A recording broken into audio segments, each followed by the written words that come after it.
किसी शहर के रेलवे स्टेशन पर एक भिखारी रहता था। वो वहां आने जाने वाली रेलगाड़ियों में बैठे यात्रियों से भीख मांगकर अपना पेट भरता था। एक दिन जब वह भीख मांग रहा था तो सूट बूट पहने एक लंबा सा व्यक्ति उसे दिखा। उसने सोचा कि यह व्यक्ति बहुत अमीर लगता है, इससे भीख मांगने पर यह मुझे जरूर अच्छे पैसे देगा। वह उस लंबे व्यक्ति से भीख मांगने लगा। भिखारी को देखकर उस लंबे व्यक्ति ने कहा, तुम हमेशा मांगते ही रहते हो, क्या कभी किसी को कुछ देते भी हो?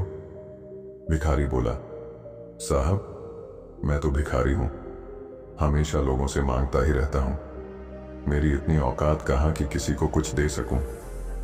लंबा व्यक्ति बोला, जब किसी को कुछ दे नहीं सकते तो तुम्हें मांगने का भी कोई हक नहीं है।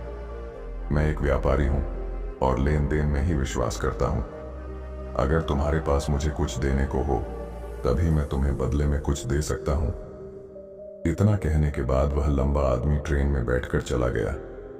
इधर भिखारी उसकी कही गई बात के बारे में सोचने लगा। उस लंबे व्यक्ति के द्वारा कही गई बात उस भिखारी के दिल में उतर गई। वह सोचने लगा कि शायद मुझे भीख में अधिक पैसा इसीलिए नहीं मिलता क्योंकि मैं उसके बदले में किसी को कुछ दे नहीं पाता हूं। लेकिन मैं तो भिखारी हूं, किसी को कुछ देने लायक भी नहीं हूं। लेकिन कब तक मैं लोगों को बिना कुछ दिए केवल मांगता ही रहूंगा?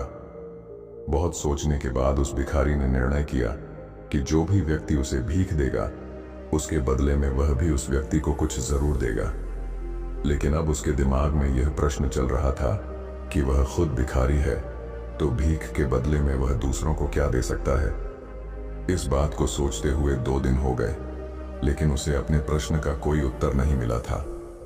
तीसरे दिन जब वह स्टेशन के पास बैठा हुआ था तभी उसकी नजर कुछ फूलों पर पड़ी जो स्टेशन के आसपास के पौधों पर खिल रहे थे। उसने सोचा, क्यों ना मैं लोगों को भीख के बदले कुछ फूल दे दिया करूं। उसको अपना यह विचार अच्छा लगा और उसने वहां से कुछ फूल तोड़ लिए। अब वह ट्रेन में भीख मांगने पहुंचा। अब जब भी कोई उसे भीख देता तो उसके बदले में वह भीख देने वाले को कुछ फूल दे देता। उन फूलों को लोग खुश होकर अपने पास रख लेते थे। अब भिखारी रोज फूल तोड़ता और भीख के बदले में उन फूलों को लोगों में बांट देता था।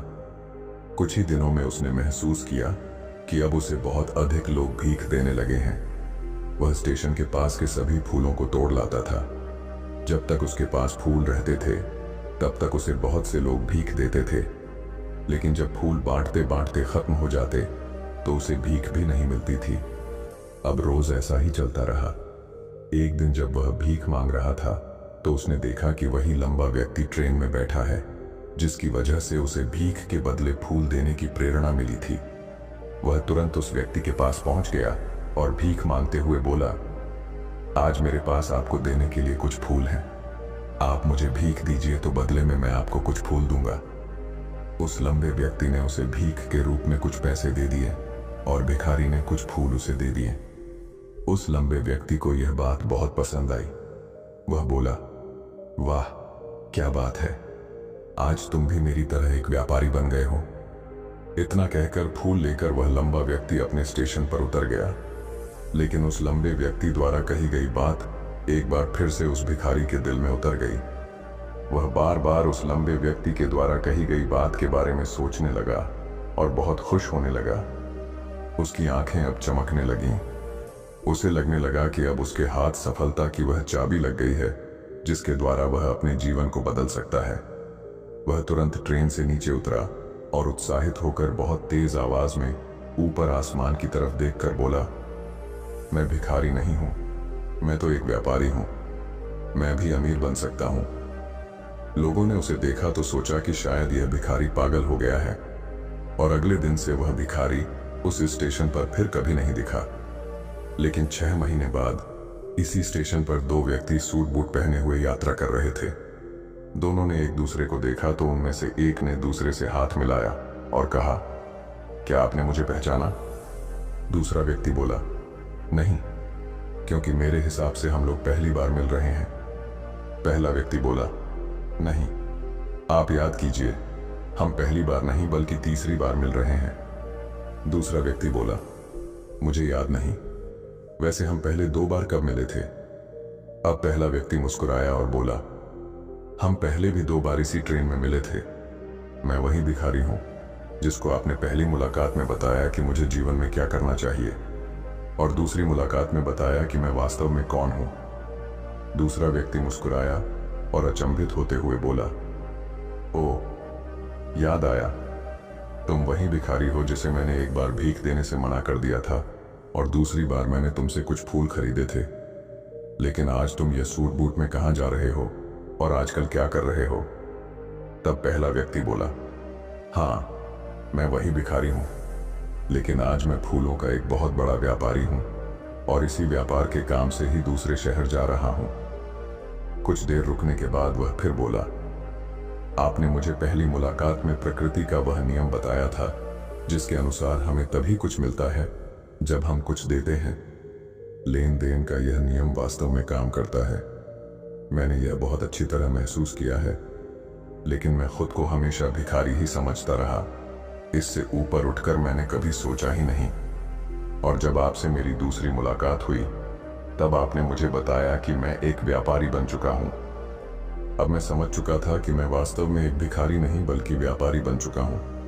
मैंने समझ लिया था कि लोग मुझे इतनी भीख क्यों दे रहे हैं, क्योंकि वह मुझे भीख नहीं दे रहे थे बल्कि उन फूलों का मूल्य चुका रहे थे।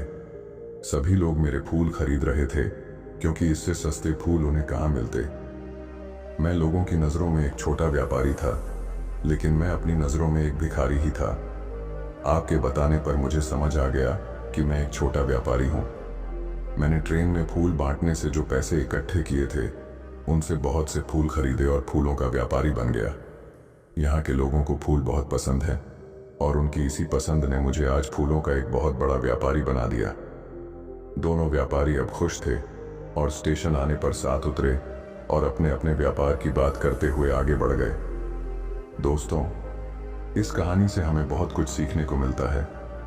कहानी में लंबा व्यापारी गिव एंड टेक के नियम को बहुत अच्छी तरह जानता था।